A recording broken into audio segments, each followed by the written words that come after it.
हाँ जी, good evening जी। Welcome to the herbal earth. ਔਰ ਮੈਂ ਸਵਾਗਤ ਕਰਦੀ ਹਾਂ ਤੁਹਾਡਾ ਸਾਰਿਆਂ ਦਾ ਹਰਬਲ ਅਰਥ ਦੇ ਵਿੱਚ। ਅੱਜ ਦੀ ਜ਼ੂਮ ਮੀਟਿੰਗ ਦੇ ਵਿੱਚ ਡਾਕਟਰ ਜਗਤਜੀਤ ਸਿੰਘ ਵਿਰਕ ਜੀ MBBS MD ਫਗਵਾੜਾ ਤੋਂ ਸਾਡੇ ਨਾਲ ਨੇ। ਤੇ ਇਹਦੇ ਵਿੱਚ ਅੱਜ ਦਾ ਜਿਹੜਾ ਵਿਸ਼ਾ ਹੈਗਾ ਆ ਉਹ ਹੈਗਾ ਆ ਕਿ ਆਪਾਂ ਦਿਲ ਦੇ ਦੌਰੇ ਤੋਂ ਕਿਵੇਂ ਬਚ ਸਕਦੇ ਹਾਂ, ਮਤਲਬ ਆਪਾਂ how can avoid heart attack. ਤੇ ਇਹਦੇ ਕੀ ਰਿਸਕ ਫੈਕਟਰਸ ਨੇ, ਕੀ ਇਹਨਾਂ ਦੇ ਰੀਜ਼ਨਸ ਨੇ, ਔਰ ਕੀ ਇਹਦੇ ਸਾਇੰਸ ਜਿਹੜੇ ਸਾਨੂੰ ਮਿਲਦੇ ਹੈਗੇ ਆ, ਉਹਦੀ ਪ੍ਰੋਪਰ ਜਿਹੜੀ ਇਨਫੋਰਮੇਸ਼ਨ ਆ ਡਾਕਟਰ ਸਾਹਿਬ ਸਾਡੇ ਨਾਲ ਸ਼ੇਅਰ ਕਰਨਗੇ। ਵੈਲਕਮ ਡਾਕਟਰ ਸਾਹਿਬ। ਤੇ ਆਪਾਂ ਸਟਾਰਟ ਕਰਦੇ ਹਾਂ।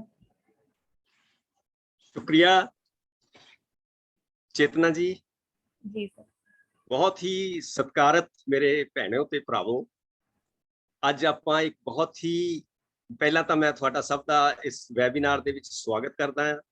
ਔਰ ਅੱਜ ਅਸੀਂ ਇੱਕ ਬਹੁਤ ਹੀ ਇੰਪੋਰਟੈਂਟ ਸਬਜੈਕਟ ਨੂੰ ਡਿਸਕਸ ਕਰਨੇ ਜਾ ਰਹੇ ਹਾਂ, ਜਿਹੜਾ ਕਿ ਵਰਲਡ ਦਾ ਨੰਬਰ 1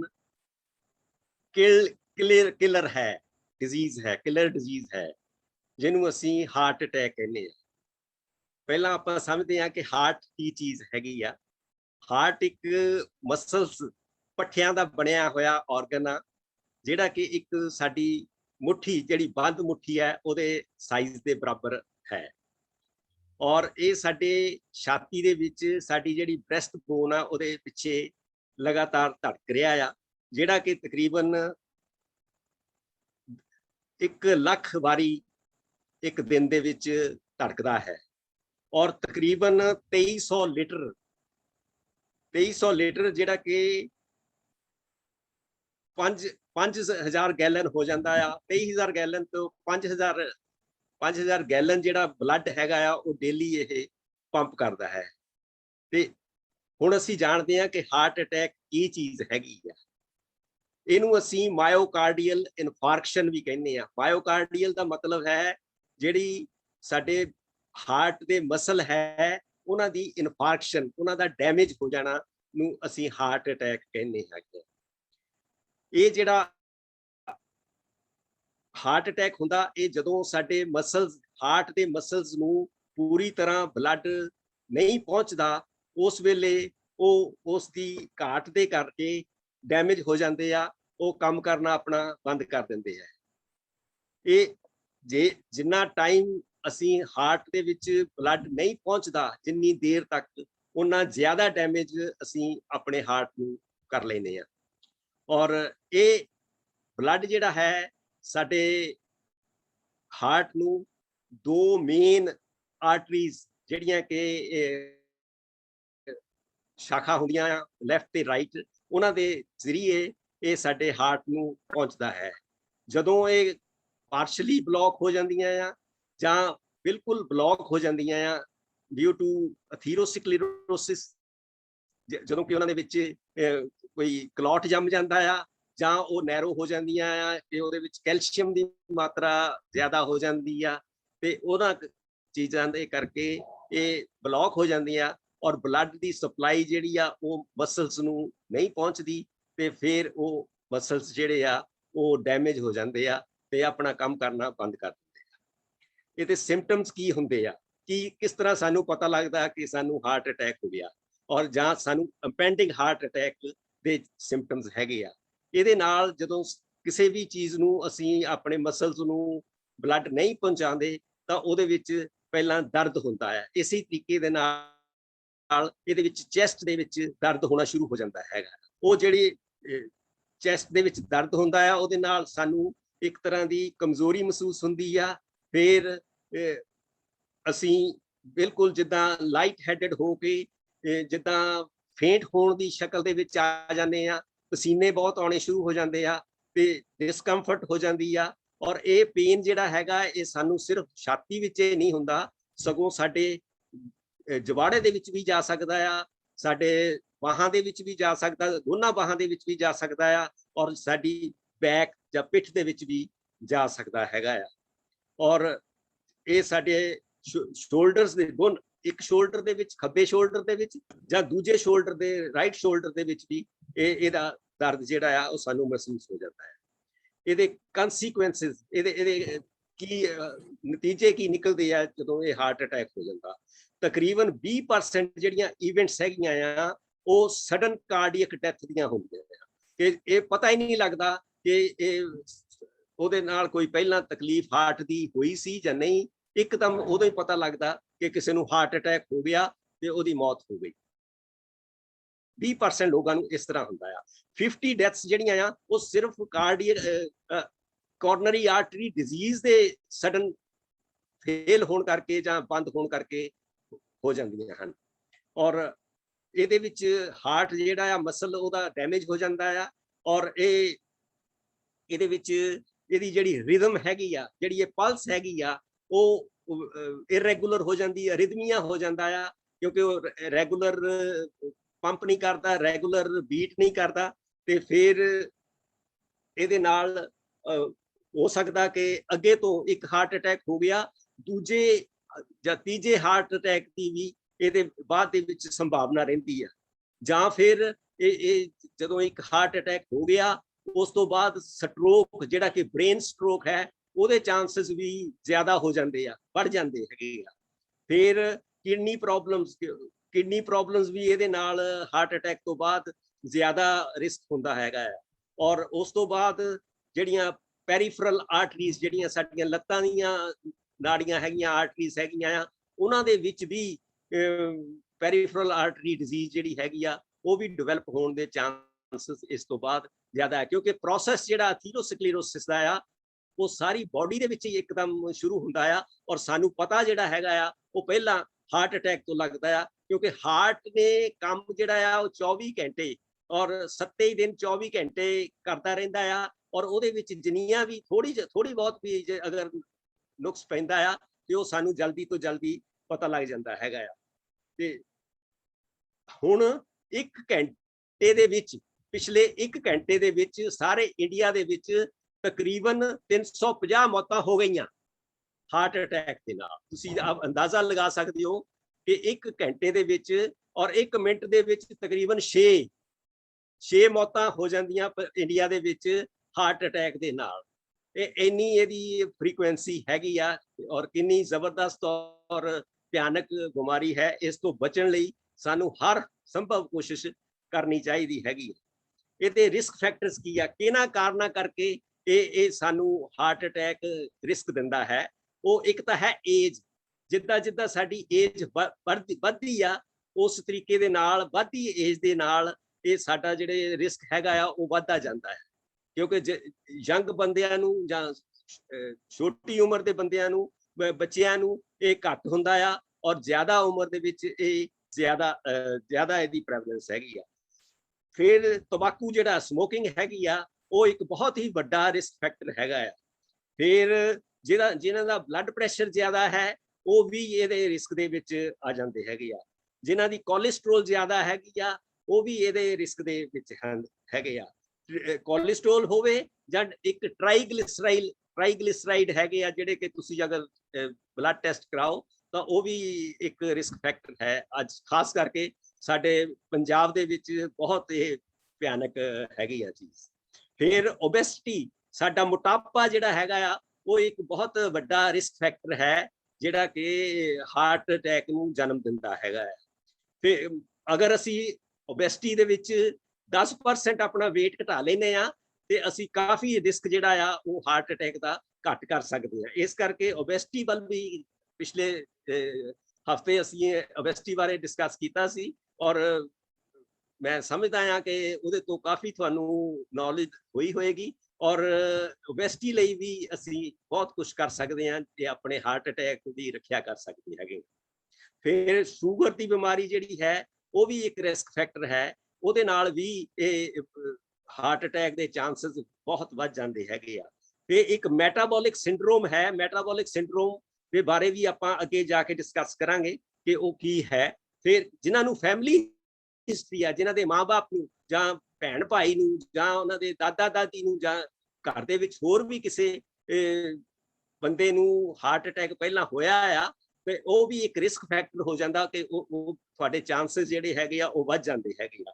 ਫਿਰ ਲੈਕ ਆਫ ਫਿਜ਼ੀਕਲ ਐਕਟੀਵਿਟੀ, ਜਿਹੜੇ ਬੈਠੇ ਰਹਿੰਦੇ ਆ, ਕੋਈ ਕਸਰਤ ਨਹੀਂ ਕਰਦੇ, ਆਪਣੇ ਸਰੀਰ ਨੂੰ ਹਿਲਾਉਂਦੇ ਨਹੀਂ ਹੈ, ਉਹਨਾਂ ਨੂੰ ਵੀ ਚਾਂਸ ਜਿਹੜਾ ਹੈ ਹਾਰਟ ਅਟੈਕ ਦਾ ਜ਼ਿਆਦਾ ਹੁੰਦਾ ਹੈਗਾ ਆ। ਫਿਰ ਸਟ੍ਰੈਸ ਦਾ ਮਤਲਬ ਕਿ ਸਾਡਾ ਮੈਂਟਲ ਤਣਾਅ ਜਿਹੜਾ ਸਾਨੂੰ, ਮੇਰਾ ਖਿਆਲ ਹੈ ਹਰ ਇਨਸਾਨ ਨੂੰ ਅੱਜ ਕੱਲ ਦੇ ਜ਼ਮਾਨੇ ਦੇ ਵਿੱਚ ਸਟ੍ਰੈਸ ਹੈ, ਤਣਾਅ ਹੈ, ਔਰ ਉਹ ਤਣਾਅ ਜਿਹੜਾ ਹੈਗਾ ਆ ਉਹ ਇੱਕ ਵੱਡਾ ਕਾਰਨ ਹੈਗਾ ਆ ਕਿ ਜਿਹਦੇ ਨਾਲ ਕਿ ਸਾਨੂੰ ਹਾਰਟ ਅਟੈਕ ਦੇ ਚਾਂਸਸ ਬਹੁਤ ਵੱਧ ਜਾਂਦੇ ਹੈਗੇ ਆ। ਫਿਰ ਇਲਿਸਿਟ ਡਰੱਗ ਯੂਜ਼, ਜਿਹੜੇ ਆ ਡਰੱਗ ਯੂਜ਼ ਕਰਦੇ ਹੈਗੇ ਆ, ਉਹ ਇਲਿਸਿਟ ਜਿਹੜੀਆਂ ਹੈਗੀਆਂ, ਅੱਜ ਕੱਲ ਸਾਡੇ ਨੌਜਵਾਨ ਪੀੜ੍ਹੀ ਜਿਹੜੀ ਹੈ ਬਹੁਤ ਡਰੱਗਸ ਦੇ ਉੱਤੇ ਲੱਗੀ ਹੋਈ ਹੈ, ਉਹ ਵੀ ਇੱਕ ਕਾਰਨ ਬਣ ਜਾਂਦਾ ਹੈ ਕਿ ਇਹਦੇ ਵਿੱਚ। ਫਿਰ ਆਟੋਇਮਿਊਨ ਕੰਡੀਸ਼ਨਸ ਕਈ ਤਰ੍ਹਾਂ ਦੀਆਂ ਹੈਗੀਆਂ, ਜਿਸ ਤਰ੍ਹਾਂ ਕਿ ਹਾਈਪੋਥਾਇਰਾਇਡਿਜ਼ਮ ਹੈ, ਜਾਂ ਰੂਮੇਟੋਇਡ ਆਰਥਰਾਈਟਿਸ ਹੈ, ਡਾਇਬਟੀਜ਼ ਦਾ ਮੈਂ ਤੁਹਾਨੂੰ ਦੱਸ ਦਿੱਤਾ ਹੈ, ਜਾਂ ਹੋਰ ਵੀ ਕਈ ਆਟੋਇਮਿਊਨ ਸੀਲੀਅਕ ਡਿਜ਼ੀਜ਼ ਹੈ, ਕ੍ਰੋਨਸ ਹੈ, ਇਸ ਤਰ੍ਹਾਂ ਦੀਆਂ ਜਿੰਨੀਆਂ ਵੀ ਬਿਮਾਰੀਆਂ ਹੈ, ਉਹ ਸਾਰੀਆਂ ਆਟੋਇਮਿਊਨ ਡਿਜ਼ੀਜ਼ਸ ਜਿਹੜੀਆਂ ਹੈਗੀਆਂ ਉਹ ਇੱਕ ਰਿਸਕ ਫੈਕਟਰ ਦੇ ਤੌਰ ਤੇ ਹਾਰਟ ਅਟੈਕ ਦੇ ਨਾਲ ਕੰਮ ਕਰਦੀਆਂ, ਔਰ ਅਗਰ ਸਾਨੂੰ ਉਹਨਾਂ ਤੇ ਵੀ ਖਿਆਲ ਰੱਖਣਾ ਹੈ। ਸਮੋਕਿੰਗ ਬਾਰੇ ਗੱਲ ਕਰੀਏ ਤਾਂ ਸਮੋਕਿੰਗ ਜਿਹੜੀ ਹੈ ਉਹਦੇ ਨਾਲ ਕੀ ਹੁੰਦਾ ਆ ਕਿ ਸਮੋਕਿੰਗ ਨਾਲ, ਇੱਕ ਸਿਗਰਟ ਪੀਣ ਨਾਲ, ਜਿਹੜਾ ਮੈਂ ਤੁਹਾਨੂੰ ਗੱਲ ਕਰ ਰਿਹਾ ਹਾਂ, ਕਿ ਉਹਦੇ ਨਾਲ ਇੱਕ ਤਾਂ ਬਲੱਡ ਪ੍ਰੈਸ਼ਰ ਵੱਧ ਜਾਂਦਾ ਹੈ, ਤੇ ਜਿਹੜੀ ਸਾਡੀ HDL ਹੈ, ਹਾਈ ਡੈਂਸਿਟੀ ਲਿਪੋਪ੍ਰੋਟੀਨ ਹੈ, ਜਿਹੜੀ ਕਿ ਸਾਡੀ ਗੁੱਡ ਕੋਲੇਸਟ੍ਰੋਲ ਹੈ, ਉਹ ਘਟ ਜਾਂਦੀ ਹੈ ਜਦੋਂ ਅਸੀਂ ਸਿਗਰਟ ਪੀਂਦੇ ਹਾਂ। ਤਾਂ ਫਿਰ ਜੇ ਅਸੀਂ 1 ਸਾਲ ਲਈ ਸਿਗਰਟ ਪੀਣਾ ਬੰਦ ਕਰ ਦਈਏ ਤਾਂ ਸਾਡਾ ਜਿਹੜਾ ਰਿਸਕ ਹੈਗਾ ਹਾਰਟ ਅਟੈਕ ਦਾ ਉਹ ਘਟ ਜਾਂਦਾ ਆ। ਔਰ ਅਗਰ ਅਸੀਂ 2 ਸਾਲ ਲਈ ਇਹ ਛੱਡ ਦਈਏ, 2 ਸਾਲ ਸਿਗਰਟ ਵਗੈਰਾ ਜਾਂ ਤੰਬਾਕੂ ਨੋਸ਼ੀ ਨਹੀਂ ਕਰੀਏ, ਤਾਂ ਸਾਡਾ ਜਿਹੜਾ ਰਿਸਕ ਹੈਗਾ ਆ ਉਹ ਨਾਨ ਸਮੋਕਰਸ ਦੇ ਬਰਾਬਰ ਹੋ ਜਾਂਦਾ ਹੈ। ਤੋ ਇਸ ਲਈ ਸਿਗਰਟ ਨੂੰ ਬੰਦ ਕਰਨਾ ਬਹੁਤ ਹੀ ਜ਼ਰੂਰੀ ਹੈ। ਔਰ ਕਿਉਂਕਿ ਇਹ ਜਿਹੜੀ ਸਿਗਰਟ ਹੈਗੀ ਆ, ਇਹ ਸਾਡੀਆਂ ਨਾੜੀਆਂ ਨੂੰ ਸਖਤ ਕਰਨ ਦੇ ਵਿੱਚ, ਅਥੀਰੋਸਕਲੇਰੋਸਿਸ ਪੈਦਾ ਕਰਨ ਦੇ ਵਿੱਚ ਬਹੁਤ ਮਦਦ ਕਰਦੀਆਂ, ਔਰ ਹਾਰਟ ਅਟੈਕ ਨੂੰ ਜਨਮ ਦਿੰਦੀਆਂ ਹੈ। ਫਿਰ ਜਿਹੜੀ ਸਾਡੀ ਅੱਛੀ ਗੁੱਡ ਕੋਲੇਸਟ੍ਰੋਲ ਆ, ਜਦੋਂ ਉਹ ਘਟ ਜਾਂਦੀ ਆ ਸਮੋਕਿੰਗ ਦੇ ਨਾਲ, ਤਾਂ ਸਾਡੀ ਜਿਹੜੀਆਂ ਆਰਟਰੀਜ਼ ਹੈਗੀਆਂ, ਸਾਡੀਆਂ ਜਿਹੜੀਆਂ ਸ਼ਰਾਵਾਂ ਹੈਗੀਆਂ, ਜਿਹੜੀਆਂ ਬਲੱਡ ਹਾਰਟ ਨੂੰ ਦਿੰਦੀਆਂ ਆ, ਉਹਨਾਂ ਦੀ ਇਲਾਸਟਿਸਿਟੀ ਘਟ ਜਾਂਦੀ ਆ, ਉਹ ਵੀ ਅਥੀਰੋਸਕਲੇਰੋਸਿਸ ਨੂੰ ਜਿਹੜਾ ਜ਼ਿਆਦਾ ਮਤਲਬ ਹੈਲਪ ਕਰਦੀਆਂ ਹੈਗੀਆਂ। ਤੋ ਇਹ ਜਿਹੜੀ ਡੈਥਸ ਹੈਗੀਆਂ ਆ ਸਮੋਕਿੰਗ ਦੇ ਨਾਲ, ਤਕਰੀਬਨ 20% ਆਫ ਆਲ ਡੈਥਸ ਜਿਹੜੀਆਂ ਹੈਗੀਆਂ ਆ ਉਹ ਸਮੋਕਿੰਗ ਕਰਕੇ ਹੁੰਦੀਆਂ ਹਾਰਟ ਅਟੈਕ। ਮਤਲਬ ਇਹ 5ਵਾਂ ਹਿੱਸਾ ਜਿਹੜਾ ਡੈਥਸ ਦਾ ਹੈਗਾ ਆ ਉਹ ਸਮੋਕਿੰਗ ਕਰਕੇ ਹੁੰਦਾ ਹੈ। ਤੇ ਫਿਰ ਹੈ ਹਾਈਪਰਟੈਂਸ਼ਨ। ਹਾਈਪਰਟੈਂਸ਼ਨ ਦਾ ਮਤਲਬ ਹੈਗਾ ਬਲੱਡ ਪ੍ਰੈਸ਼ਰ ਵੱਧ ਜਾਣਾ। ਨਾਰਮਲ ਬਲੱਡ ਪ੍ਰੈਸ਼ਰ 120 ਉੱਪਰ ਵਾਲਾ ਸਿਸਟੋਲਿਕ ਤੇ 80 ਅਸੀਂ ਥੱਲੇ ਵਾਲਾ ਡਾਇਸਟੋਲਿਕ ਲੈਨੇ ਆ। ਅਗਰ ਇਸ ਤੋਂ ਵੱਧ ਹੈਗਾ ਆ ਤੇ ਉਹਨੂੰ ਅਸੀਂ 140 ਔਰ 90 ਤੋਂ ਉੱਪਰ ਅਗਰ ਹੋ ਜਾਂਦਾ ਆ ਤੇ ਉਹਨੂੰ ਅਸੀਂ ਕਹਿੰਦੇ ਆ ਕਿ ਇਹ ਬਲੱਡ ਪ੍ਰੈਸ਼ਰ ਜ਼ਿਆਦਾ ਹੈ ਔਰ ਹਾਈਪਰਟੈਂਸ਼ਨ ਹੈ। 120 ਤੋਂ 140 ਤੱਕ ਅਸੀਂ ਇਹ ਪਹਿਲਾਂ ਤਾਂ ਕਹਿੰਦੇ ਅਪਰ ਨਾਰਮਲ ਤੇ ਫਿਰ ਕਹਿੰਦੇ ਆ ਪ੍ਰੀ ਹਾਈਪਰਟੈਂਸ਼ਨ। ਤੇ ਇਸ ਤਰ੍ਹਾਂ ਸਾਡਾ ਮਤਲਬ ਏਮ ਇਹ ਹੋਣਾ ਚਾਹੀਦਾ ਕਿ ਸਾਡਾ ਬਲੱਡ ਪ੍ਰੈਸ਼ਰ ਤਕਰੀਬਨ 120/80 ਤੋਂ ਥੱਲੇ ਨੀਚੇ ਹੋਵੇ ਤਾਂ ਉਹ ਸਾਨੂੰ ਬਿਹਤਰ ਆ। ਅਗਰ ਜ਼ਿਆਦਾ ਹੈ ਤਾਂ ਉਹ ਇੱਕ ਤਰ੍ਹਾਂ ਦਾ ਰਿਸਕ ਫੈਕਟਰ ਹੈ ਸਾਡੇ ਹਾਰਟ ਅਟੈਕ ਨੂੰ ਜਨਮ ਦੇਣ ਦੇ ਵਿੱਚ। ਫਿਰ ਓਬੈਸਿਟੀ ਦੀ ਗੱਲ ਜਿਸ ਤਰ੍ਹਾਂ ਪਿਛਲੇ ਹਫਤੇ ਵੀ ਮੈਂ ਕੀਤੀ ਸੀ ਕਿ ਓਬੈਸਿਟੀ ਦੇ ਨਾਲ ਸਾਡੀ ਜਿਹੜੀ ਡਾਇਬਟੀਜ਼ ਹੈਗੀ ਆ ਉਹ ਐਸੋਸੀਏਟ ਹੋ ਜਾਂਦੀ ਆ। ਹਾਈ ਬੀਪੀ ਇਹਦੇ ਨਾਲ ਐਸੋਸੀਏਟ ਹੋ ਜਾਂਦਾ। ਜਿਹੜਾ ਕੋਲੇਸਟ੍ਰੋਲ ਜ਼ਿਆਦਾ ਹੈ ਉਹ ਵੀ ਔਰ ਇਹ ਸਾਰੇ ਤਿੰਨੇ ਹੀ ਕਾਜ਼ ਜਿਹੜੇ ਹੈਗੇ ਆ ਇਹ ਹਾਰਟ ਅਟੈਕ ਦੇ ਲਈ ਬਹੁਤ ਭਿਆਨਕ ਹਨ। ਔਰ ਫਿਰ ਇਹਦੇ ਵਿੱਚ ਅਸੀਂ ਕੀ ਦੇਖਦੇ ਹਾਂ, ਜਿਹੜੀ ਪਿਛਲੇ ਹਫਤੇ ਵੀ ਮੈਂ ਦੱਸਿਆ ਸੀ BMI ਸਾਡਾ ਬੋਡੀ ਮਾਸ ਇੰਡੈਕਸ ਜਿਹੜਾ ਹੈਗਾ ਆ ਉਹ ਨਾਰਮਲ ਹੋਣਾ ਚਾਹੀਦਾ। ਨਾਰਮਲ ਕਿੰਨਾ ਹੁੰਦਾ 18.5 ਤੋਂ ਲੈ ਕੇ ਸਾਡੇ ਇੰਡੀਅਨਸ ਦੇ ਵਿੱਚ 22.9 ਤੱਕ ਇੰਡੀਅਨਸ ਦੇ ਵਿੱਚ ਔਰ 24.9 ਤੱਕ ਸਾਰੀ ਵਰਲਡ ਦੇ ਵਿੱਚ ਇਹ ਨਾਰਮਲ ਗਿਣਿਆ ਜਾਂਦਾ। ਔਰ ਇਸ ਤੋਂ ਅੱਗੇ 25 ਤੋਂ 29.9 ਤੱਕ ਓਵਰਵੇਟ ਗਿਣਿਆ ਜਾਂਦਾ ਔਰ ਮੋਰ ਦੈਨ 30 ਜਿਹੜਾ ਹੈ ਉਹ ਓਬੈਸਿਟੀ ਗਿਣਿਆ ਜਾਂਦਾ। ਤੇ ਇਸ ਤੋਂ ਨੀਚੇ ਰੱਖਣ ਲਈ ਸਾਨੂੰ ਹਰ ਤਰ੍ਹਾਂ ਦੀ ਕੋਸ਼ਿਸ਼ ਕਰਨੀ ਚਾਹੀਦੀ ਹੈ, ਜਿਹਦੇ ਬਾਰੇ ਚ ਮੈਂ ਪਿਛਲੇ ਹਫਤੇ ਤੁਹਾਡੇ ਨਾਲ ਡਿਸਕਸ ਕੀਤਾ ਸੀ। ਫਿਰ ਹੈ कि डायबिटीज मलाइटिस ਜਿਹੜੀ ਹੈ ਉਹ ਸ਼ੂਗਰ ਹੈ। ਸ਼ੂਗਰ ਜਿਹੜੀ ਹੈਗੀ ਆ ਉਹ ਫਾਸਟਿੰਗ ਜਿਹੜਾ ਸਾਡਾ ਬਲੱਡ ਗਲੂਕੋਜ਼ ਹੈ ਉਹ ਅਗਰ 110 ਤੋਂ ਥੱਲੇ 110 ਮਿਲੀਗ੍ਰਾਮ ਪਰ ਡੈਸੀਲੀਟਰ ਤੋਂ ਥੱਲੇ ਹੈ ਤੇ ਜੇ ਅਸੀਂ ਫਾਸਟਿੰਗ ਹੈਗੇ ਆ ਔਰ ਜੇ ਅਸੀਂ ਖਾਣਾ ਖਾਣ ਤੋਂ 2 ਘੰਟੇ ਬਾਅਦ ਤੱਕ ਕਰਾਨੇ ਹੈਗੇ ਆ ਤਾਂ ਉਹ ਸਾਡਾ 140 ਤੋਂ ਜ਼ਿਆਦਾ 140 ਤੋਂ ਥੱਲੇ ਹੋਵੇ ਤਾਂ ਫਿਰ ਅਸੀਂ ਨਾਰਮਲ ਗਿਣਦੇ ਹੈਗੇ ਆ। ਔਰ ਅਗਰ ਡਾਇਬਟੀਜ਼ ਹੈਗੀ ਆ ਡਾਇਬਟੀਜ਼ ਅਸੀਂ ਤਾਂ ਗਿਣਦੇ ਆ ਜੇ ਸਾਡਾ ਫਾਸਟਿੰਗ ਹੈਗਾ 126 ਤੋਂ ਜ਼ਿਆਦਾ 126 ਮਿਲੀਗ੍ਰਾਮ ਪਰ ਡੈਸੀਲੀਟਰ ਤੋਂ ਜ਼ਿਆਦਾ ਅਗਰ ਸ਼ੂਗਰ ਹੈਗੀ ਆ ਤੇ ਫਿਰ ਅਸੀਂ ਉਹਨੂੰ ਗਿਣਦੇ ਹੈਗੇ ਆ ਡਾਇਬਟੀਜ਼। ਔਰ ਅਗਰ 200 ਤੋਂ ਜ਼ਿਆਦਾ ਹੈ ਖਾਣਾ ਖਾਣ ਤੋਂ ਬਾਅਦ ਤੇ ਉਹਨੂੰ ਵੀ ਅਸੀਂ ਔਰ ਇਹ ਜਿਹੜੀ ਰੀਡਿੰਗ ਹੈਗੀ ਆ ਇਹ 2-3 ਵਾਰੀ ਲੈਣੀ ਪੈਂਦੀ ਆ ਤਾਂ ਕਨਫਰਮ ਕਰਨ ਦੇ ਲਈ ਕਿ ਹਾਂ ਵਾਕਿਆ ਹੀ ਇਹ ਸਾਨੂੰ ਸ਼ੂਗਰ ਦੀ ਬਿਮਾਰੀ ਹੈ। ਸੋ ਇਸ ਤੋਂ ਬਾਅਦ ਹੈ ਮੈਟਾਬੋਲਿਕ ਸਿੰਡਰੋਮ ਜਿਹੜਾ ਕਿ ਮੈਂ ਤੁਹਾਨੂੰ ਦੱਸਿਆ। ਮੈਟਾਬੋਲਿਕ ਸਿੰਡਰੋਮ ਦੇ ਕੁਝ ਇੱਕ ਰੂਲਸ ਹੈਗੇ ਆ ਉਹ ਇਹ ਆ ਕਿ ਇੱਕ ਸਾਡਾ ਵੇਸਟ ਜਿਹੜਾ ਹੈਗਾ ਆ ਜਦੋਂ ਅਸੀਂ ਧੁੰਨੀ ਦੇ ਉੱਪਰ ਆਪਣਾ ਪੇਟ ਨੂੰ ਮੇਜ਼ਰ ਕਰਦੇ ਆ ਤੇ ਅਗਰ ਇਹ 40 ਇੰਚ ਤੋਂ ਜ਼ਿਆਦਾ ਹੈ ਮੇਲਸ ਦੇ ਵਿੱਚ 40 ਇੰਚ ਜਾਂ 40 ਇੰਚ ਤੋਂ ਜ਼ਿਆਦਾ ਹੈ ਮੇਲਸ ਦੇ ਵਿੱਚ ਤੇ 36 ਇੰਚ ਤੋਂ ਜ਼ਿਆਦਾ ਹੈ ਫੀਮੇਲਸ ਦੇ ਵਿੱਚ 36 ਇੰਚ ਜਾਂ 36 ਇੰਚ ਤੋਂ ਜ਼ਿਆਦਾ ਫੀਮੇਲ 35 ਇੰਚ ਤੋਂ ਜ਼ਿਆਦਾ ਫੀਮੇਲਸ ਦੇ ਵਿੱਚ ਤਾਂ ਇਹਨੂੰ ਅਸੀਂ ਮੈਟਾਬੋਲਿਕ ਸਿੰਡਰੋਮ ਕਹਿੰਦੇ ਆ। ਔਰ ਫਿਰ ਅਗਰ बीपी ब्लड प्रेशर अगर 130 और 85 तो ज्यादा है वो भी मेटाबॉलिक सिंड्रोम दे विच आ जाता है।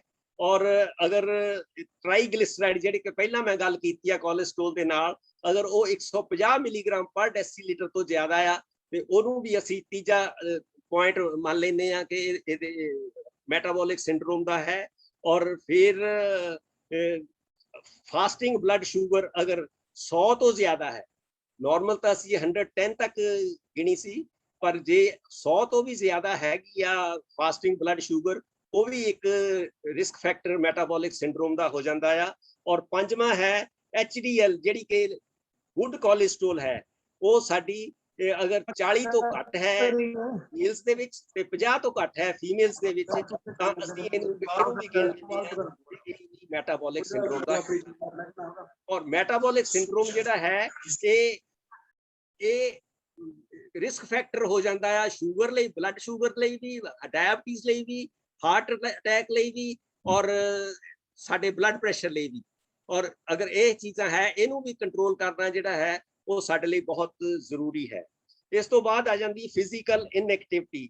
ਜੇ ਅਸੀਂ ਲਗਾਤਾਰ ਬੈਠੇ ਰਹਿੰਦੇ ਆ ਤਾਂ ਉਹਦੇ ਨਾਲ ਸਾਡੀ ਜਿਹੜੀ chances of getting heart attack ਆ ਉਹ ਵੱਧ ਜਾਂਦੇ ਹੈਗੇ ਆ। ਔਰ ਲੈਕ ਆਫ ਐਕਸਰਸਾਈਜ਼ ਜਿਹੜੀ ਹੈਗੀ ਆ ਉਹਦੇ ਨਾਲ ਕੋਰਨਰੀ ਆਰਟਰੀ ਡਿਜ਼ੀਜ਼ ਜਿਹੜੀ ਆ ਉਹ ਪ੍ਰੈਵਲੈਂਸ ਉਹਦੀ ਵੱਧ ਜਾਂਦੀ ਹੈਗੀ ਆ।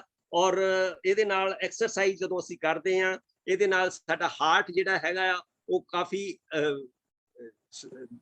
ਸਟਰੋਂਗ ਰਹਿੰਦਾ ਆ। ਉਹਦੇ ਨਾਲ ਹਾਰਟ ਦੀ ਜਿਹੜੀ ਸਰਕੂਲੇਸ਼ਨ ਹੈਗਾ ਸਾਡੀ ਬੋਡੀ ਦੇ ਵਿੱਚ ਉਹ ਪ੍ਰੋਪਰ ਹੋ ਜਾਂਦਾ ਆ। ਔਰ ਉਹਦੇ ਨਾਲ ਜਿਹੜੇ ਚਾਂਸਸ ਹੈਗੇ ਆ ਹਾਰਟ ਅਟੈਕ ਦੇ ਉਹ ਬਹੁਤ ਹੀ ਘਟ ਜਾਂਦੇ ਹਨ। ਇਸ ਲਈ ਸਾਨੂੰ ਐਕਸਰਸਾਈਜ਼ ਵੀ ਕਰਨੀ ਚਾਹੀਦੀ ਹੈ। ਐਮਬੀਬੀਐਸ ਡਾਕਟਰ ਹੈਗਾ ਸਿਟਿੰਗ ਜਿਹੜਾ ਹੈ ਸਾਡਾ ਉਹ ਵੀ ਨਹੀਂ ਹੋਣਾ ਚਾਹੀਦਾ ਜ਼ਿਆਦਾ ਤੋਂ ਜ਼ਿਆਦਾ। ਹਰ ਅੱਧੇ ਘੰਟੇ ਬਾਅਦ ਸਾਡੀ ਮੂਵਮੈਂਟ ਹੋਣੀ ਚਾਹੀਦੀ ਆ। ਜਿਹੜੀ ਮੂਵਮੈਂਟ ਹੈਗੀ ਆ ਉਹ ਸਾਡੇ ਲਈ ਬਹੁਤ ਜ਼ਰੂਰੀ ਆ ਕਿਉਂਕਿ ਸਾਡੇ ਅੰਗ ਜਿਹੜੇ ਹੈਗੇ ਆ ਉਹ ਹਿਲਦੇ ਜੁਲਦੇ ਰਹਿਣਗੇ ਕਿਉਂਕਿ ਸਾਡੀ ਬੋਡੀ ਜਿਹੜੀ ਆ ਉਹ ਹਿਲਦੀ ਜੁਲਦੀ ਬਣਾਈ ਪਰਮਾਤਮਾ ਨੇ ਇੱਕ ਜਗ੍ਹਾ ਤੇ ਬੈਠਣ ਲਈ ਨਹੀਂ ਬਣਾਈ ਹੈਗੀ। ਫਿਰ ਇੱਕ ਇਹਦਾ ਰਿਸਕ ਫੈਕਟਰ ਹੈ ਅਲਕੋਹਲ ਦਾ ਯੂਜ਼। ਅਲਕੋਹਲ ਜਿਹੜੀ ਹੈਗੀ ਆ ਅਗਰ ਤਾਂ ਸਮਾਲ ਕੁਆਂਟੀਟੀ ਦੇ ਵਿੱਚ ਇੱਕ ਪੈਗ ਜਿਹੜਾ ਹੈਗਾ ਆ ਸਮਾਲ ਇੱਕ ਪੈਗ ਲੇਡੀਜ਼ ਲਈ ਔਰ ਸਮਾਲ 2 ਪੈਗ ਆਪਣੇ ਮੇਲਸ ਦੇ ਲਈ ਉਹ ਐਡਵਾਈਜ਼ੇਬਲ ਹੈਗੇ ਆ। ਔਰ ਉਹ ਜਿਹੜੇ ਆ ਉਹਦੇ ਨਾਲ ਸਾਡੀ ਵੇਸੋਡਾਇਲੇਟਰ ਰਿਲੇਸ਼ਨ ਹੁੰਦੀ ਆ ਮਤਲਬ ਜਿਹੜੀਆਂ ਸਾਡੀਆਂ ਨਾੜੀਆਂ ਹੈਗੀਆਂ ਉਹ ਖੁੱਲਦੀਆਂ ਆ। ਅਗਰ ਇਸ ਤੋਂ ਜ਼ਿਆਦਾ ਪੀਂਦੇ ਆ ਤਾਂ ਉਹਦੇ ਨਾਲ ਜਿਹੜੀਆਂ ਸਾਡੀਆਂ ਨਾੜੀਆਂ ਹੈਗੀਆਂ ਆ ਉਹ ਕੰਸਟ੍ਰਿਕਟ ਹੋ ਜਾਂਦੀਆਂ ਉਹ ਸੁੱਕੜ ਜਾਂਦੀਆਂ ਆ, ਉਹਦੇ ਨਾਲ ਸਾਡਾ ਜਿਹੜਾ ਹਾਰਟ ਅਟੈਕ ਦਾ ਚਾਂਸਸ ਹੈਗੇ ਆ, ਰਿਸਕ ਹੈਗਾ ਆ, ਉਹ ਵੱਧ ਜਾਂਦਾ ਹੈਗਾ ਆ। ਸੋ ਇਸ ਲਈ ਸਾਨੂੰ ਜਿਹੜੀ ਮਾਤਰਾ ਹੈਗੀ ਆ ਅਲਕੋਹਲ ਦੀ ਆਪਣੇ ਸਰੀਰ ਦੇ ਵਿੱਚ ਉਹ ਘੱਟ ਤੋਂ ਘੱਟ ਰੱਖਣੀ ਚਾਹੀਦੀ ਆ। ਔਰ ਕਿਉਂਕਿ ਇਹਦੇ ਨਾਲ ਅਗਰ ਅਸੀਂ ਜ਼ਿਆਦਾ ਇਹਦਾ ਯੂਜ਼ ਕਰਾਂਗੇ ਤਾਂ ਇਹਦੇ ਨਾਲ ਸਾਡੇ ਜਿਹੜੇ ਬ੍ਰੇਨ ਸੈਲਸ ਹੈਗੇ ਆ ਉਹ ਵੀ ਡੈਮੇਜ ਹੋ ਜਾਂਦੇ ਆ, ਲਿਵਰ ਸੈਲਸ ਵੀ ਡੈਮੇਜ ਹੋ ਜਾਂਦੇ ਹੈਗੇ ਆ, ਫਿਰ ਸਾਡੇ ਬਲੱਡ ਪ੍ਰੈਸ਼ਰ ਵੱਧ ਜਾਂਦਾ ਹੈ, ਜਿਹੜੀ ਹਾਰਟ ਬੀਟ ਹੈਗੀ ਆ ਉਹ ਵੀ ਇਹਦੇ ਨਾਲ ਅਫੈਕਟ ਹੁੰਦੀ ਆ। ਔਰ ਜਿਹੜਾ ਸਾਡਾ ਹਾਰਟ ਅਟੈਕ ਹੈ ਉਹਦੇ ਚਾਂਸਸ ਜਿਹੜੇ ਆ ਅਲਕੋਹਲ ਯੂਜ਼ ਦੇ ਨਾਲ ਵੱਧ ਜਾਂਦੇ ਆ। ਇਸ ਲਈ ਮੈਂ ਤਾਂ ਇਹ ਕਹਿਣਾ ਹੁੰਦਾ ਕਿ ਆਲਮੋਸਟ ਇੱਕ ਡ੍ਰੌਪ ਵੀ ਅਗਰ ਅਸੀਂ ਆਪਣੀ ਬਾਡੀ ਦੇ ਵਿੱਚ ਅਲਕੋਹਲ ਦਾ ਲੈਂਦੇ ਆ, ਉਹ ਵੀ ਸਾਡੇ ਸਰੀਰ ਨੂੰ ਹਾਰਮਫੁਲ ਹੈਗਾ ਹੈ। ਸੋ ਇਸ ਕਰਕੇ ਅਲਕੋਹਲ ਤੋਂ ਸਾਨੂੰ ਬਚਣਾ ਚਾਹੀਦਾ, ਔਰ ਹਾਰਟ ਅਟੈਕ ਤੋਂ ਸਾਨੂੰ ਇਸ ਅਲਕੋਹਲ ਦੇ ਜ਼ਰੀਏ ਨਾ ਹੋਵੇ ਉਹ ਤੋਂ ਵੀ ਬਚਣਾ ਚਾਹੀਦਾ ਹੈਗਾ। ਫਿਰ ਇਹਦਾ ਮਤਲਬ ਇਹ ਆ ਕਿ ਅਸੀਂ ਇਹਦੇ ਲਈ ਕੀ ਕਰ ਸਕਦੇ ਹਾਂ ਤਾਂ ਕਿ ਅਸੀਂ ਇਸ ਭਿਆਨਕ ਬਿਮਾਰੀ ਤੋਂ ਬਚ ਸਕੀਏ। ਜਿਸ ਤਰ੍ਹਾਂ ਮੈਂ ਤੁਹਾਨੂੰ ਦੱਸਿਆ ਆ ਕਿ ਇਹ ਸਾਡੇ ਰਿਸਕ ਫੈਕਟਰ ਆ। ਅਗਰ ਅਸੀਂ ਇਹਨਾਂ ਸਾਰੇ ਰਿਸਕ ਫੈਕਟਰਾਂ ਤੋਂ ਬਚ ਜਾਂਦੇ ਆ ਤਾਂ ਅਸੀਂ ਆਪਣੇ ਹਾਰਟ ਅਟੈਕ ਹੋਣ ਦੇ ਰਿਸਕ ਤੋਂ ਵੀ ਬਚ ਜਾਂਦੇ ਆ। ਕਿਹੜੇ ਕਿਹੜੇ ਰਿਸਕ ਫੈਕਟਰ ਜਿਹੜੇ ਮੈਂ ਤੁਹਾਨੂੰ ਦੱਸਿਆ ਮੈਂ ਗਿਣਾਣਾ ਆ ਕਿ ਅਸੀਂ ਅਗਰ ਆਪਣਾ ਬਲੱਡ ਪ੍ਰੈਸ਼ਰ ਕੰਟਰੋਲ ਕਰ ਲਈਏ ਔਰ ਕੋਲੇਸਟ੍ਰੋਲ ਜਿਹੜੀ ਹੈ ਉਹ ਸਾਡੀ ਕੰਟਰੋਲ ਹੋ ਜਾਏ, ਫਿਰ ਜਿਹੜੇ ਸਾਡੇ ਟ੍ਰਾਈਗਲਿਸਰਾਈਡ ਹੈ ਉਹ ਕੰਟਰੋਲ ਵਿਦਿਨ ਲਿਮਿਟਸ ਹੋ ਜਾਣ, ਔਰ ਸਾਡਾ ਹੈਲਦੀ weight ਜਿਹੜਾ ਹੈ ਜਿੰਨਾ ਸਾਡਾ ਚਾਹੀਦਾ ਨਾਰਮਲ ਆਪਟੀਮਲ weight ਹੈ ਉਹ ਹੋ ਜਾਏ, ਓਬੈਸਿਟੀ ਨਾ ਹੋਵੇ। ਫਿਰ ਅਸੀਂ ਜੋ ਖਾਣਾ ਖਾਂਦੇ ਆ ਉਹ ਅਸੀਂ ਹੈਲਦੀ ਡਾਈਟ ਔਰ ਨਿਊਟ੍ਰੀਸ਼ਨਲ ਡਾਈਟ ਔਰ ਜਿਹੜਾ ਹੈਗਾ ਵਿਦਆਊਟ ਕੈਮੀਕਲਸ ਔਰ ਵਿਦਆਊਟ ਪੈਕੇਜਡ ਔਰ ਪ੍ਰੋਸੈਸਡ ਫੂਡ ਜਿਹੜਾ ਆ ਉਹ ਤਾਂ ਅਵੋਇਡ ਕਰੀਏ। ਐਕਸਰਸਾਈਜ਼ ਡੇਲੀ ਕਰੀਏ, ਆਪਣੀ ਬਾਡੀ ਨੂੰ ਮੂਵ ਕਰੀਏ, ਔਰ ਅਸੀਂ ਅਲਕੋਹਲ ਜਿਹੜੀ ਹੈ ਉਹਨੂੰ ਤਲਾਂਜਲੀ ਦੇ ਦਈਏ ਜਾਂ ਬਹੁਤ ਲਿਮਿਟ ਦੇ ਵਿੱਚ ਲਈਏ, ਔਰ ਫਿਰ ਸਮੋਕਿੰਗ ਜਿਹੜੀ ਆ ਬਿਲਕੁਲ ਬੰਦ ਕਰ ਦਈਏ। ਤੇ ਜੇ ਸਟ੍ਰੈਸ ਹੈਗਾ ਆ, ਜਿਹੜਾ ਸਾਡਾ ਸਟ੍ਰੈਸ ਹੈਗਾ ਆ ਜੇ ਉਹ ਹੈ ਉਹਨੂੰ ਅਸੀਂ ਬਿਲਕੁਲ ਮਤਲਬ ਨਾ ਕਰੀਏ, ਕਿਉਂਕਿ ਉਹ ਅਸੀਂ ਕਿਸ ਤਰ੍ਹਾਂ ਕਰ ਸਕਦੇ ਹਾਂ। ਸਟ੍ਰੈਸ ਜਿਹੜਾ ਅੱਜ ਕੱਲ੍ਹ ਸਾਰਿਆਂ ਦੇ ਵਿੱਚ ਸਟ੍ਰੈਸ ਦਾ ਬਹੁਤ ਹੈ, ਔਰ ਉਹਨੂੰ ਅਸੀਂ ਮੈਡੀਟੇਸ਼ਨ ਕਰਕੇ, ਪ੍ਰੇਅਰ ਕਰਕੇ, ਫਿਰ ਗ੍ਰੈਟੀਟਿਊਡ ਪਰਮਾਤਮਾ ਦਾ ਧੰਨਵਾਦ ਕਰਕੇ ਹਰ ਚੀਜ਼ ਦੇ ਨਾਲ, ਕਿਉਂਕਿ ਅਸੀਂ ਜਦੋਂ ਇਸ ਦੁਨੀਆ ਦੇ ਵਿੱਚ ਆਏ ਸੀ ਤਾਂ ਅਸੀਂ ਕੁਝ ਨਹੀਂ ਲਿਆਏ ਸੀ, ਤੇ ਹੁਣ ਜੇ ਸਾਡੇ ਕੋਲ ਪਰਮਾਤਮਾ ਨੇ ਇੰਨਾ ਕੁਝ ਦਿੱਤਾ ਹੈ ਤਾਂ ਇਹਦਾ ਮਤਲਬ ਔਰ ਫ੍ਰੀ ਦੇ ਵਿੱਚ ਦਿੱਤਾ ਹੈ ਤੇ ਉਹਦਾ ਧੰਨਵਾਦ ਕਰਨਾ ਸਾਡਾ ਫਰਜ਼ ਬਣਦਾ। ਅਗਰ ਅਸੀਂ ਉਹਦਾ ਹਰ ਵੇਲੇ ਧੰਨਵਾਦ ਕਰੀਏ ਤਾਂ ਸਟ੍ਰੈਸ ਮੇਰਾ ਖਿਆਲ ਆ ਸਾਡੇ ਲਾਗੇ ਨਹੀਂ ਆਏਗਾ। ਔਰ ਇਸ ਤੋਂ ਇਲਾਵਾ ਅਸੀਂ ਅਗਰ ਲੋਕਾਂ ਦੀ ਸਰਵਿਸ ਕਰੀਏ, ਉਹਦੇ ਵਿੱਚ ਜੋ ਖੁਸ਼ੀ ਮਿਲਦੀ ਹੈਗੀ ਆ ਔਰ ਲੋਕਾਂ ਦੀ ਹੈਲਪ ਕਰਕੇ ਸਾਨੂੰ ਖੁਸ਼ੀ ਮਿਲਦੀ ਆ, ਉਹਦੇ ਨਾਲ ਸਾਡਾ ਜਿਹੜਾ ਸਟ੍ਰੈਸ ਲੈਵਲ ਹੈਗਾ ਆ ਉਹ ਬਿਲਕੁਲ ਖਤਮ ਹੋ ਸਕਦਾ ਆ, ਔਰ ਉਹਨੂੰ ਅਸੀਂ ਅਪਣਾਉਣਾ ਚਾਹੀਦਾ ਹੈਗਾ। ਫਿਰ ਹਾਰਟ ਹੈਲਦੀ ਫੂਡਸ ਜਿਹੜੇ ਹੈਗੇ ਆ ਉਹ ਸਾਨੂੰ ਇਸਤੇਮਾਲ ਕਰਨੇ ਚਾਹੀਦੇ ਆ ਖੁਰਾਕ ਦੇ ਤੌਰ ਦੇ ਉੱਤੇ। ਉਹਦੇ ਵਿੱਚ ਕੀ ਹੈ ਕਿ ਸਾਨੂੰ ਲੀਫੀ ਗ੍ਰੀਨ ਵੈਜੀਟੇਬਲ ਜਿਹੜੀਆਂ ਹੈਗੀਆਂ ਆ ਉਹ ਜ਼ਿਆਦਾ ਤੋਂ ਜ਼ਿਆਦਾ ਇਸਤੇਮਾਲ ਕਰਨੀਆਂ ਚਾਹੀਦੀਆਂ। ਉਹਨਾਂ ਵਿੱਚ ਕਿੱਦਾਂ ਆ ਜਾਂਦਾ, ਸਪਾਈਨਿਕ ਆ ਜਾਂਦੀ, ਪਾਲਕ ਆ ਜਾਂਦੀ ਹੈਗੀ ਆ, ਕੇਲ ਆ ਜਾਂਦੀ ਹੈ, ਕੋਲਾਰਡ ਗ੍ਰੀਨਸ ਆ ਜਾਂਦੇ ਆ। ਫਿਰ ਸਾਨੂੰ ਹੋਲ ਗ੍ਰੇਨਸ ਜਿਹੜੇ ਹੈ ਜਿਸ ਤਰ੍ਹਾਂ ਮਿਲਟਸ ਹੈਗੇ ਆ ਉਹਨਾਂ ਦਾ ਇਸਤੇਮਾਲ ਕਰਨਾ ਚਾਹੀਦਾ ਹੈਗਾ ਆ। ਫਿਰ ਸਾਡੇ ਬੈਰੀਜ਼ ਹੈਗੀਆਂ ਆ, ਐਵਾਕੈਡੋਸ ਹੈਗੇ ਆ, ਜਿਹੜੀ ਫੈਟੀ ਫਿਸ਼ ਹੈਗੀ ਆ ਉਹ ਲੈਣੀ ਚਾਹੀਦੀ ਹੈਗੀ ਆ। ਕਈ ਫਿਸ਼ ਆਇਲਸ ਜਿਹੜੇ ਹੈਗੇ ਆ ਓਮੇਗਾ 3 ਜਿਹੜੇ ਸਾਨੂੰ ਦਿੰਦੇ ਹੈਗੇ ਆ, ਬਹੁਤ ਇੰਪੋਰਟੈਂਟ ਹੈਗੇ ਆ। ਵਾਲਨਟਸ, ਅਖਰੋਟ ਹੈ ਉਹ ਖਾਣੇ ਚਾਹੀਦੇ ਆ। ਪੀਨਸ ਹੈਗੇ ਆ ਉਹ ਲੈਣੇ ਚਾਹੀਦੇ ਹੈਗੇ ਆ। ਡਾਰਕ ਚਾਕਲੇਟ ਜਿਹੜਾ ਹੈ ਉਹ ਵੀ ਕਾਫੀ ਅੱਛਾ ਹੈ ਔਰ ਐਂਟੀਆਕਸੀਡੈਂਟਸ ਉਹਦੇ ਵਿੱਚ ਹੁੰਦੇ ਆ, ਹਾਰਟ ਹੈਲਥੀ ਹੈਗਾ ਆ। ਫਿਰ ਟਮਾਟਰ ਸਾਡੇ ਘਰ ਦੇ ਵਿੱਚ ਹੁੰਦੇ ਆ, ਸਾਡੇ ਲੋਕਲ ਹੈ ਔਰ ਪੰਜਾਬ ਦੇ ਵਿੱਚ ਕਾਫੀ ਅਵੇਲੇਬਲ ਹੈਗੇ ਆ। ਮੈਂ ਤਾਂ ਕਹਿੰਦਾ ਹੁੰਦਾ ਕਿ ਜੇ ਅਗਰ ਤੁਸੀਂ ਕੀਵੀ ਦੇ ਜਿਹੜੇ ਫਰੂਟ ਹੈਗੇ ਆ ਉਹ ਉਸ ਖਾਣ ਨਾਲੋਂ ਟਮਾਟੋ ਅਗਰ ਖਾ ਲਓ ਤੇ ਉਹ ਤੁਹਾਨੂੰ 100 ਦਰਜੇ ਬਿਹਤਰ ਹੈ, ਕਿਉਂਕਿ ਕੀਵੀ ਜਿਹੜਾ ਹੈ ਉਹ ਨਿਊਜ਼ੀਲੈਂਡ ਤੋਂ ਚੱਲ ਕੇ ਇੱਥੇ ਆਂਦਾ ਹੈ ਔਰ ਜਦੋਂ ਤੱਕ ਸਾਡੇ ਰਸੋਈ ਦੇ ਵਿੱਚ ਜਾਂ ਸਾਡੇ ਟੇਬਲ ਉੱਤੇ ਪਹੁੰਚਦਾ ਆ ਤੇ ਉਹਦੇ ਵਿੱਚ ਜਿੰਨੇ ਐਂਟੀਆਕਸੀਡੈਂਟਸ ਹੁੰਦੇ ਆ ਉਹ ਸਾਰੇ ਖਤਮ ਹੋਏ ਹੁੰਦੇ ਆ। ਔਰ ਅਗਰ ਅਸੀਂ ਲੋਕਲ ਇੱਥੇ ਦਾ ਲੋਕਲ ਰੀਜਨਲ ਜਿਹੜਾ ਹੈ ਟਮਾਟੋ ਲੈ ਲੈਂਦੇ ਆ, ਟਮਾਟਰ ਲੈ ਲੈਂਦੇ ਆ, ਤਾਂ ਉਹਦੇ ਵਿੱਚ ਜ਼ਿਆਦਾ ਐਂਟੀਆਕਸੀਡੈਂਟ ਸਾਨੂੰ ਮਿਲ ਸਕਦੇ ਆ ਬਨਿਸਬਤ ਇਹਦੇ ਕਿ ਅਸੀਂ ਕੀਵੀ ਇੰਨਾ ਮਹਿੰਗਾ ਖਾਈਏ। ਕੀਵੀ ਨਾਲੋਂ ਟੋਮੈਟੋ ਸਾਡੇ ਜ਼ਿਆਦਾ ਇੰਪੋਰਟੈਂਟ ਹੈਗੇ ਆ। ਐਲਮੰਡਸ ਬਦਾਮ ਜਿਹੜੇ ਹੈਗੇ ਉਹ ਅਸੀਂ ਲੈ ਸਕਦੇ ਹੈਗੇ ਆ। ਸੀਡਸ ਜਿਹੜੇ ਹੈਗੇ ਆ ਬਹੁਤ ਇੰਪੋਰਟੈਂਟ ਹੈਗੇ ਆ। ਚੀਆ ਸੀਡ ਹੈ, ਫਲੈਕਸ ਅਲਸੀ ਜਿਹੜੀ ਹੈ ਉਹ ਹੈ, ਹਿੰਪ ਹੈ, ਇਹ ਸੀਡਸ ਅਸੀਂ ਇਸਤੇਮਾਲ ਕਰ ਸਕਦੇ ਹੈਗੇ ਆ।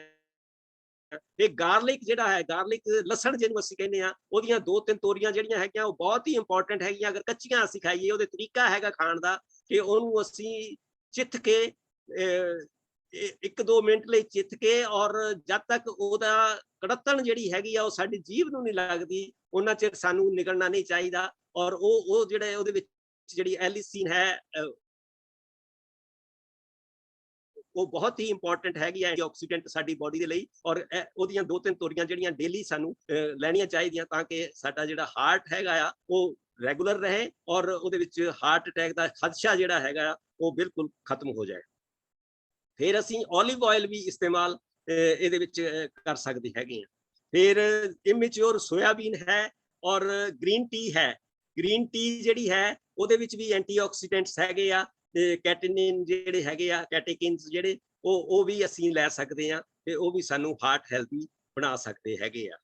ਤੇ ਇਹ ਜਿਹੜੇ ਹਾਰਟ ਹੈਲਦੀ ਫੂਡ ਹੈ ਉਹ ਸਿਰਫ ਸਾਡੇ ਹਾਰਟ ਲਈ ਨਹੀਂ ਹੈ ਠੀਕ, ਪਰ ਉਹ ਸਾਨੂੰ ਹੈਪੀਨੈਸ ਦਿੰਦੇ ਹੈਗੇ ਆ, ਸਾਨੂੰ ਕੰਪੈਸ਼ਨ ਦਿੰਦੇ ਹੈਗੇ ਆ, ਸਾਨੂੰ ਸਹਾਨੁਭੂਤੀ ਜਿਹੜੀ ਹੈ ਉਹ ਕਰਨ ਨੂੰ ਦਿੰਦੇ ਹੈ, ਲਵ ਪਿਆਰ ਦਿੰਦੇ ਹੈਗੇ ਆ, ਉਹ ਸਾਡੀ ਬਲਿਸਫੁਲ ਜਿਹੜੀ ਹੈਗੀ ਆ ਲਾਈਫ ਹੈ ਉਹ ਬਣਾਉਂਦੇ ਆ, ਸੈਲਫ ਕੰਟਰੋਲ ਸਾਨੂੰ ਕਰਨਾ ਸਿਖਾਉਂਦੇ ਹੈਗੇ ਆ।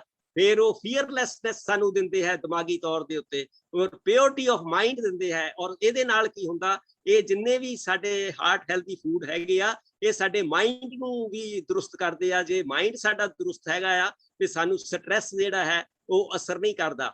ਇਸ ਲਈ ਇਹ ਚੀਜ਼ਾਂ ਜਿਹੜੀਆਂ ਹੈਗੀਆਂ ਬਹੁਤ ਜ਼ਰੂਰੀ ਹੈਗੀਆਂ। ਫਿਰ ਨੈਚੁਰਲ ਪਲਾਂਟਸ ਜਿਹੜੇ ਹੈਗੇ ਆ ਸਾਨੂੰ ਲੈਣੇ ਚਾਹੀਦੇ ਹੈਗੇ ਆ। ਔਰ ਉਹਦੇ ਵਿੱਚ ਫਾਈਬਰ ਡਾਈਟ ਜਿਹੜਾ ਹੈ, ਜਿੱਦਾਂ ਕਿ ਵੈਜੀਟੇਬਲਸ ਦੇ ਵਿੱਚ ਫਾਈਬਰ ਜਿਹੜੀ ਹੁੰਦੀ ਆ ਉਹ ਬਹੁਤ ਜ਼ਿਆਦਾ ਹੁੰਦੀ ਆ। ਔਰ ਇਹ ਤਕਰੀਬਨ 60% ਸਾਡਾ ਜਿਹੜਾ ਪਲੇਟ ਹੋਣੀ ਚਾਹੀਦੀ ਆ ਖਾਣੇ ਦੀ, ਉਹਦੇ ਵਿੱਚ ਵੈਜੀਟੇਬਲ ਹੋਣੀਆਂ ਚਾਹੀਦੀਆਂ, 30% ਪ੍ਰੋਟੀਨ ਹੋਣੀ ਚਾਹੀਦੀ ਆ, ਔਰ ਕਾਰਬਸ ਜਿਹੜੇ ਹੈਗੇ ਆ ਉਹ ਸਿਰਫ 10% ਹੋਣੇ ਚਾਹੀਦੇ ਆ।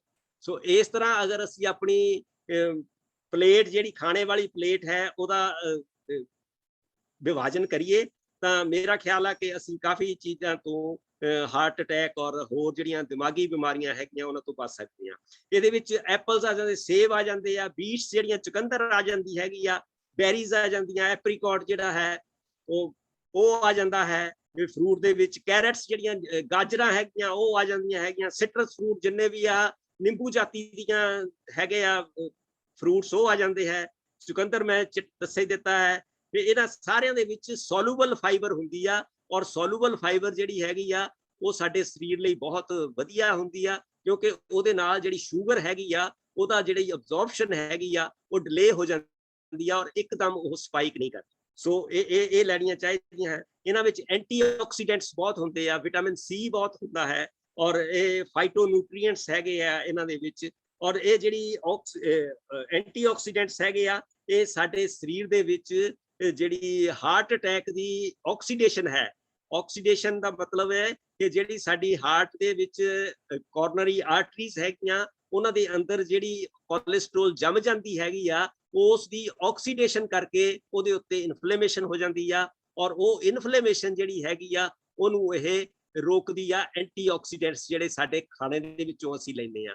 ਜਿਹੜੇ ਅਸੀਂ ਖਾਣੇ ਦੇ ਵਿੱਚ ਦੂਜੀਆਂ ਚੀਜ਼ਾਂ ਜਿਹੜੇ ਇਨਫਲੇਮੇਸ਼ਨ ਪੈਦਾ ਕਰਦੇ ਆ ਉਹ ਇਹ ਆਕਸੀਡੇਸ਼ਨ ਜ਼ਿਆਦਾ ਕਰਦੇ ਆ, ਔਰ ਉਹਦੇ ਨਾਲ ਸਾਡੀ ਹਾਰਟ ਦੀ ਜਿਹੜੀ ਤਦਾਦ ਆ ਉਹ ਵੱਧ ਜਾਂਦੀ ਆ। ਪਰ ਜਿਹੜੇ ਅਸੀਂ ਐਂਟੀਆਕਸੀਡੈਂਟਸ ਲੈਂਦੇ ਆ, ਜਿਹੜੇ ਆਹ ਖਾਣੇ ਮੈਂ ਤੁਹਾਨੂੰ ਦੱਸੇ ਆ, ਆਹ ਫਰੂਟਸ ਤੁਹਾਨੂੰ ਦੱਸੇ ਆ, ਇਹਦੇ ਨਾਲ ਸਾਡੀ ਉਹ ਆਕਸੀਡੇਸ਼ਨ ਨੂੰ ਕੱਟ ਕਰ ਦਿੰਦੇ ਆ, ਔਰ ਉਸ ਤਰ੍ਹਾਂ ਸਾਡਾ ਜਿਹੜਾ ਇਨਫਲੇਮੇਸ਼ਨ ਹੈਗੀ ਆ ਉਹ ਘਟ ਜਾਂਦੀ ਆ ਤੇ ਸਾਨੂੰ ਹਾਰਟ ਅਟੈਕ ਦੇ ਖਤਰੇ ਤੋਂ ਬਚਾਅ ਹੋ ਜਾਂਦਾ ਹੈਗਾ।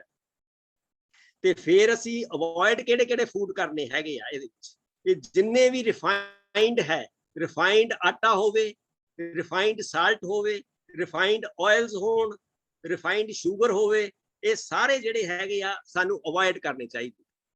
ਔਰ ਫਿਰ ਐਨੀਮਲ ਪ੍ਰੋਡਕਟਸ ਜਿੰਨੇ ਵੀ ਹੈ ਉਹ ਸਾਰੇ ਸਾਨੂੰ ਅਵੋਇਡ ਕਰਨੇ ਚਾਹੀਦੇ ਆ ਹਾਰਟ ਅਟੈਕ ਤੋਂ ਬਚਣ ਲਈ। ਪਲਾਂਟ ਬੇਸਡ ਜਿਹੜਾ ਫੂਡ ਹੈਗਾ ਆ ਉਹਨੂੰ ਅਪਣਾਉਣਾ ਚਾਹੀਦਾ ਹੈਗਾ। ਮਿਲਕ ਪ੍ਰੋਡਕਟਸ ਵੀ ਜਿੰਨੇ ਵੀ ਹੈਗੇ ਆ, ਮਿਲਕ ਔਰ ਮਿਲਕ ਪ੍ਰੋਡਕਟਸ, ਉਹ ਵੀ ਸਾਨੂੰ ਅਵੋਇਡ ਕਰਨੇ ਚਾਹੀਦੇ ਆ। ਇਨਫਲੇਮੇਟਰੀ ਗ੍ਰੇਨਸ ਕਿਹੜੇ ਹੈਗੇ ਆ, ਜਿਹੜੇ ਕਿ ਜਿਸ ਤਰ੍ਹਾਂ ਕਣਕ ਹੈ ਬਹੁਤ ਇਨਫਲੇਮੇਟਰੀ ਹੈ, ਫਿਰ ਜੋ ਮੱਕੀ ਹੈ, ਚਾਵਲ ਹੈ, ਚਨੇ ਹੈ, ਇਹ ਸਾਰੇ ਇਨਫਲੇਮੇਟਰੀ ਗ੍ਰੇਨਸ ਹੈਗੇ ਆ। ਇਹਨਾਂ ਨਾਲ ਸਾਡੇ ਹਾਰਟ ਦੀ ਆਰਟਰੀਜ਼ ਦੇ ਵਿੱਚ ਸੋਜਸ਼ ਜਿਹੜੀ ਹੈ ਉਹ ਪੈਦਾ ਹੁੰਦੀ ਹੈਗੀ ਆ, ਔਰ ਇਹਨਾਂ ਨੂੰ ਸਾਨੂੰ ਅਵੋਇਡ ਕਰਨਾ ਚਾਹੀਦਾ। ਫਿਰ ਅਲਕੋਹਲ ਹੈ, ਉਹ ਤੋਂ ਬਿਲਕੁਲ ਸਾਨੂੰ ਤਲਾਂਜਲੀ ਦੇਣੀ ਚਾਹੀਦੀ ਹੈਗੀ ਆ।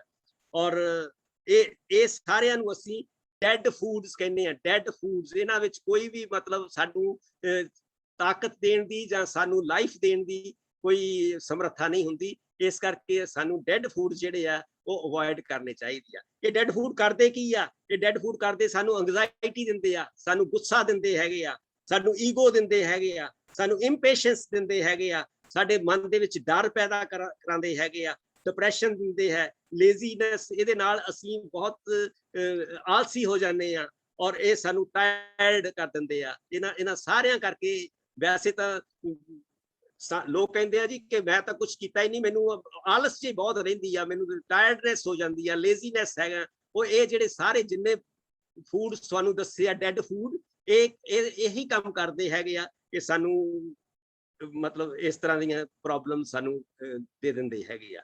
ਤੇ ਫਿਰ ਅਸੀਂ ਯੋਗਾ ਐਂਡ ਮੈਡੀਟੇਸ਼ਨ ਜਿਹੜੇ ਹੈਗੇ ਆ ਉਹ ਕਰ ਸਕਦੇ ਆ।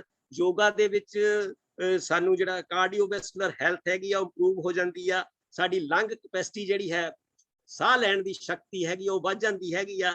ਸਾਡਾ ਜਿਹੜਾ ਰੈਸਪੀਰੇਟਰੀ ਫੰਕਸ਼ਨ ਹੈਗਾ ਆ ਉਹ ਇੰਪਰੂਵ ਹੋ ਜਾਂਦਾ ਆ। ਤੇ ਸਾਡਾ ਹਾਰਟ ਰੇਟ ਜਿਹੜਾ ਹੈਗਾ ਆ ਉਹ ਇੰਪਰੂਵ ਹੋ ਜਾਂਦਾ ਆ। ਫਿਰ ਬਲੱਡ ਜਿਹੜਾ ਸਰਕੂਲੇਸ਼ਨ ਹੈਗਾ ਆ ਉਹ ਵੀ ਇਹਦੇ ਵਿੱਚ ਇੰਪਰੂਵ ਹੋ ਜਾਂਦਾ ਆ।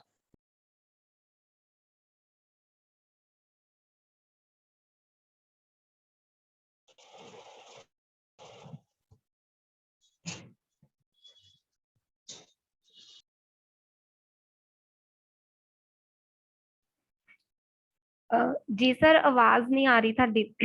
ਹੈਲੋ।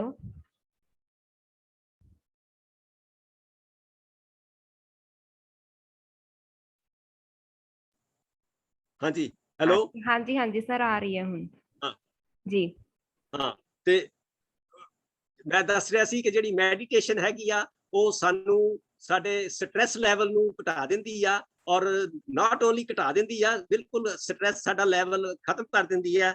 ਔਰ ਸਾਡਾ ਜਿਹੜਾ ਬੋਡੀ ਦੇ ਫੰਕਸ਼ਨ ਜਿੰਨੇ ਹੈਗੇ ਆ ਉਹ ਸਾਰੇ ਮੈਡੀਟੇਸ਼ਨ ਦੇ ਨਾਲ ਇੰਪਰੂਵ ਹੋ ਜਾਂਦੇ ਆ। ਇਹ ਕੁਛ ਇੱਕ ਗੱਲਾਂ ਸੀ ਜਿਹੜੀਆਂ ਕਿ ਅਗਰ ਅਸੀਂ ਇਹਨਾਂ ਨੂੰ ਕਰ ਲਈਏ ਤਾਂ ਅਸੀਂ ਇੱਕ ਬਹੁਤ ਹੀ ਭਿਆਨਕ ਬਿਮਾਰੀ ਜਿਹੜੀ ਕਿ ਵਰਲਡ ਦੇ ਵਿੱਚ ਨੰਬਰ 1 ਹੈ ਕਿਲਰ, ਉਹ ਤੋਂ ਬਚ ਸਕਦੇ ਹਾਂ। ਔਰ ਮੈਂ ਚਾਹਾਂਗਾ ਕਿ ਅਗਰ ਕਿਸੇ ਦਾ ਕੋਈ ਕੁਐਸਚਨ ਹੋਵੇ ਤਾਂ ਮੋਸਟ ਵੈਲਕਮ। ਮੈਂ ਅਗਰ ਉਹਦਾ ਜਵਾਬ ਦੇ ਸਕਿਆ ਤਾਂ I will be happy to have. Thank you very much. ਜੀ sir, thank you very much. ਅਗਰ ਕਿਸੇ ਦਾ ਕੁਐਸਚਨ ਹੈਗਾ ਆ ਪਲੀਜ਼ ਉਹ ਹੈਂਡ ਰੇਜ਼ ਕਰ ਦੇਣ ਤਾਂ ਟਰਨ ਵਾਈਜ਼ ਟਰਨ ਡਾਕਟਰ ਸਾਹਿਬ ਉਹਦਾ ਆਨਸਰ ਕਰੂਗੇ।